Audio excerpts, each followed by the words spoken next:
This is the tutorial movie for the LayerMask adjustment layer and clipping group reinforcement assignment. This one's real important to me to start your semester off in the right fashion. I want to get right into it, and I don't want this to take too long because I can go on and on, believe me, I know. I want you to make sure you've opened up the LayerMask adjustment layer clipping mask PDF PSD file, just like I have here, and I want you to examine the 4 layers as I have listed them and determined to give you, I gave you a pretty good description of what all 4 of them were and are. And I want you, as you go through this, to listen to my words, because it's very important to me that you understand the power of paths in Photoshop as you do this, and what paths turn into, of course, and the layer mask that was created and how black and white affect it. And I'm going to try to get right into it because I have a lot to say and I don't want to confuse you too much. But let me get right into it.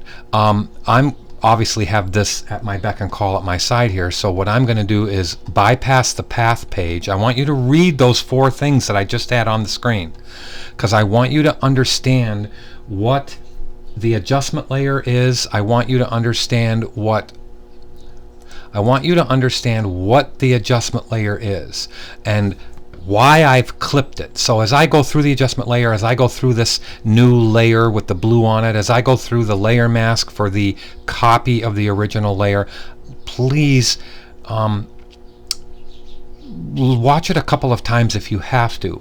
The one thing I did have to say, though, and I didn't say,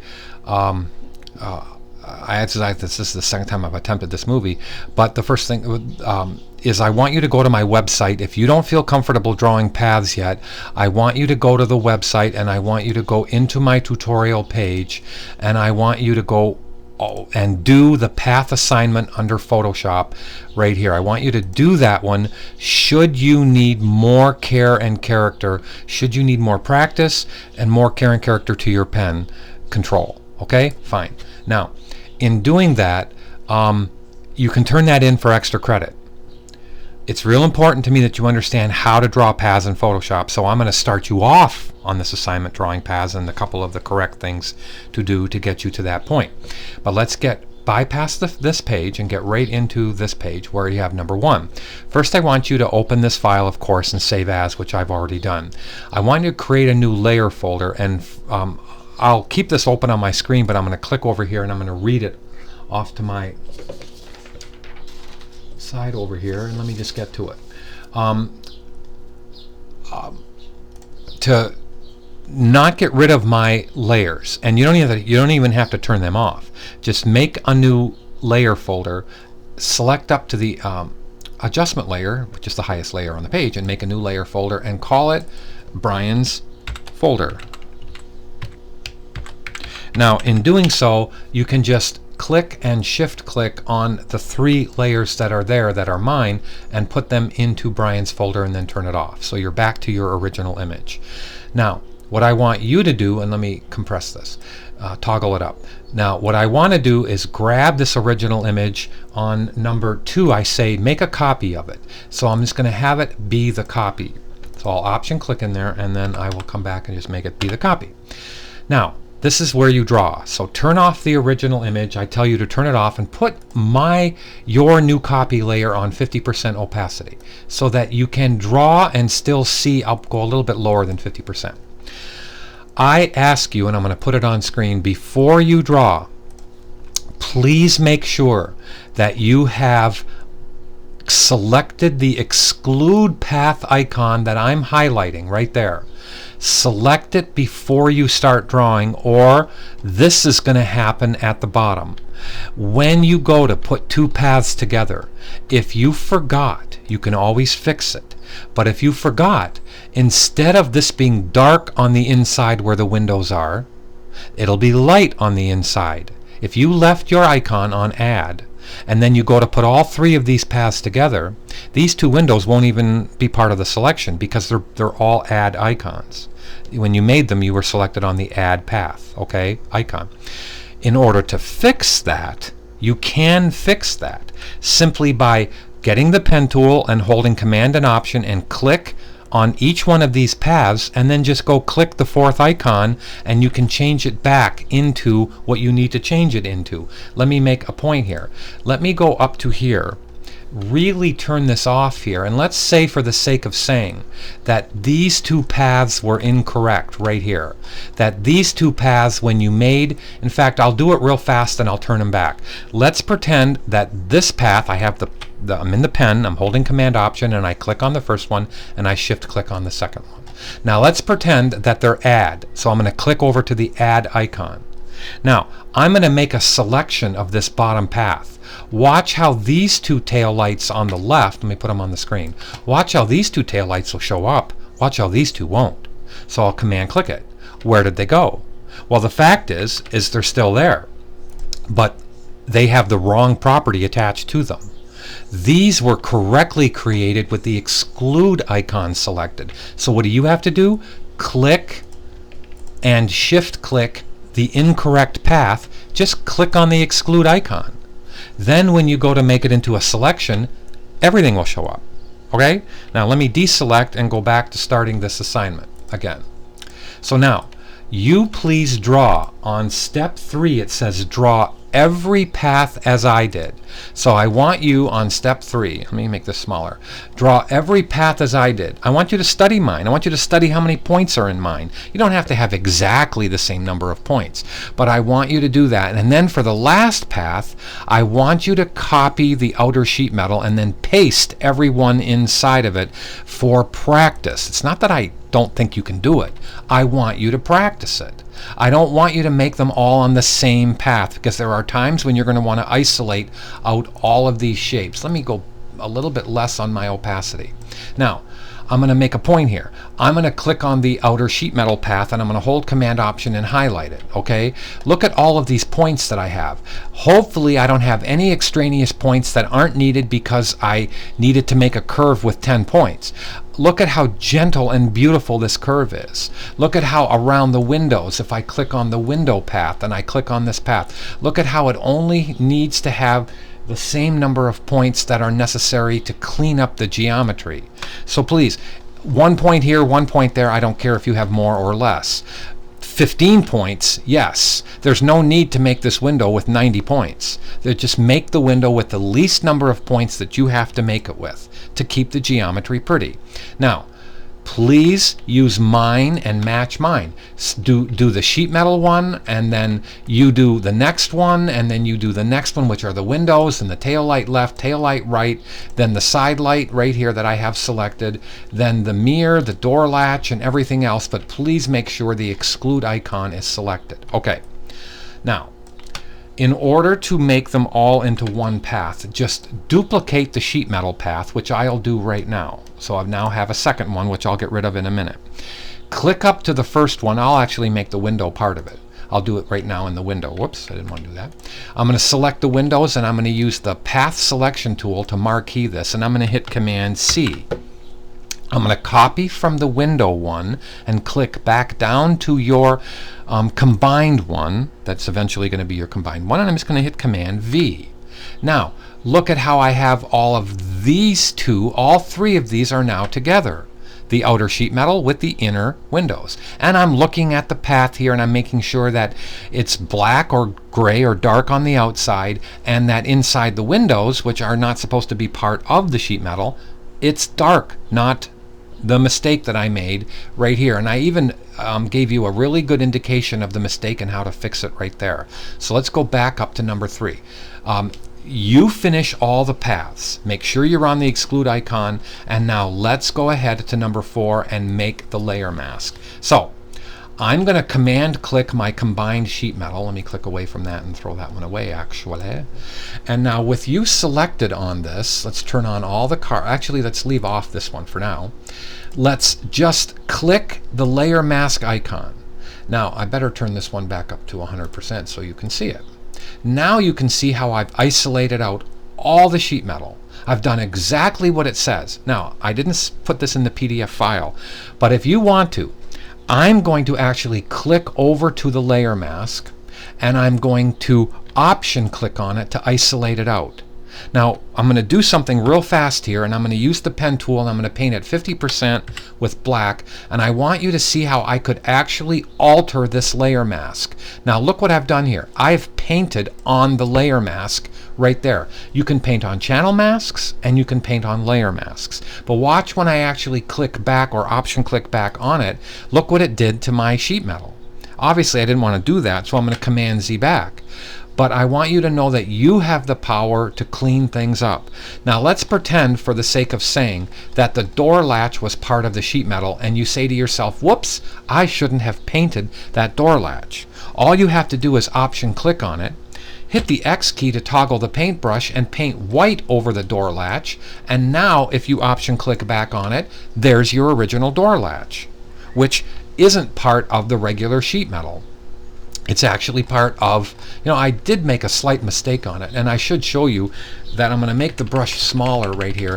This part is actually the sheet metal part, and I did make a slight mistake. I am going to Command Z back on that so that I put this back in like this. But what I should do is I should paint white on the layer mask. Whoops, let me deselect.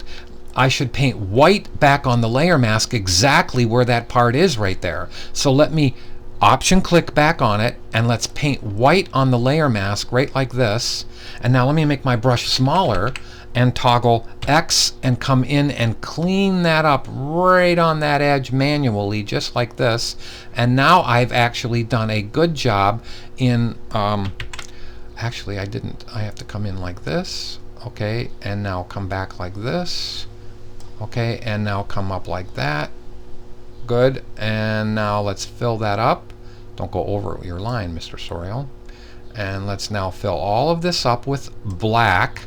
So now I have fixed my boo-boo, and I've made that part of the actual image to show through. Again, now look what I've done. I've altered this. Let me hit the X key and clean up this edge a little bit more. And now look at how I've altered the layer mask. How come?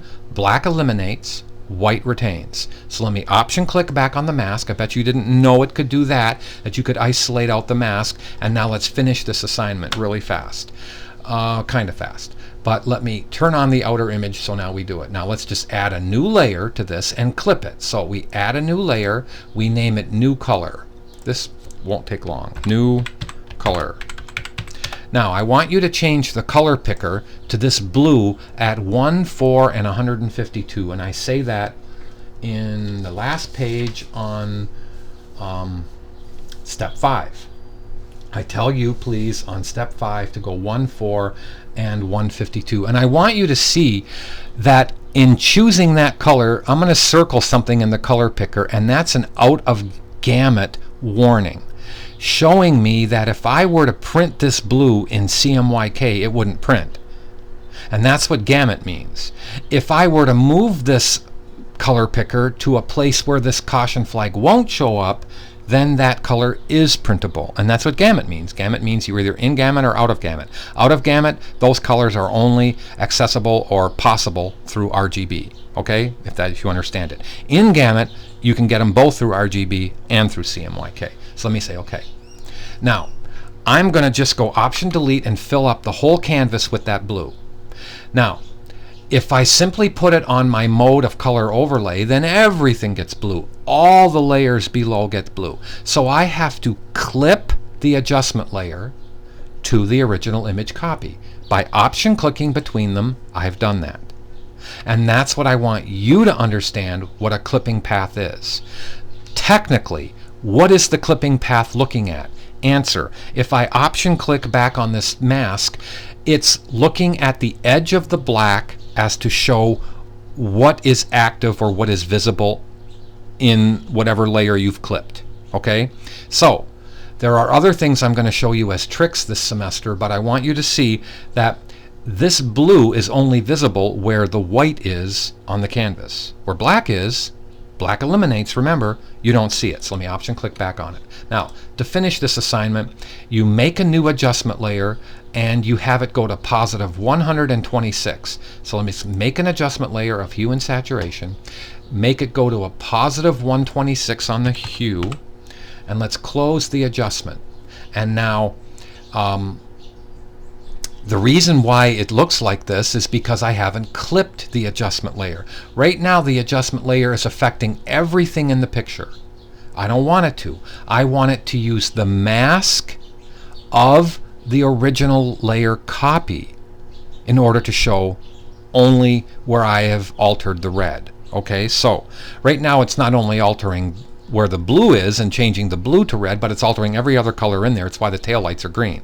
So now if I hold the Option key and clip it, I have what I want. I haven't had to add a mask to it. I haven't had to do anything. Could I have added a mask to it? The answer is yes. I could have left it unclipped, just like this. I could have made a selection, watch this. I could have made a selection of this, which is the mask, clicked up to the mask and hit, look at my tools palette. If I hit the X key, the black is in the foreground color. If I hit the X key, the black is in the background color. So if I go Command Delete, I can actually fill up the layer mask. Whoops, it's the opposite. This is neat because I've totally screwed it up. All I have to do though is invert the pixels up here. In the mask for the adjustment layer, I can hit Command I to invert the pixels. Actually, that didn't work. Let me command click this and inverts this on the screen. Click up here, and if it doesn't work, that's okay. I'll figure it out later. There. I had to tell you what I had to inverse the selection in order to have it paste in the right way, or actually I could have toggled the foreground and background colors and it would have done the right thing. Okay, so what I've done now to achieve without the clipping mask, I still have a problem here in a way of productivity, but without clipping it, I added the mask to the adjustment layer. But I'm going to actually click on it and I'm going to hit Option Delete. Look at the foreground color is white. I'm going to fill up this mask of the adjustment layer with white. Option Delete. Now, in order to really become efficient, I'm going to go back to what I had, which was a clipping group that I've created, and I've now done the whole thing the way that I want you to do and turn it in just like this. I don't mind experimentation. If some of you actually experiment with pasting stuff or painting stuff, making the adjustment layer mask do the work, I'm okay with that. Photoshop isn't about one solution. It's about many things working in conjunction with each other. There's more than one way to be productive. There's also many ways not to be productive, and that's what I want to teach you this semester. Last thing, I'm going to turn off this bottom thing so you can see something. If I take my paintbrush and I make it large, just like this, and I'm at 50% and I make sure that my foreground color is black, and I have the layer mask or the mask of the adjustment layer selected, look at how I can slice right through this color right here. I can actually slice through.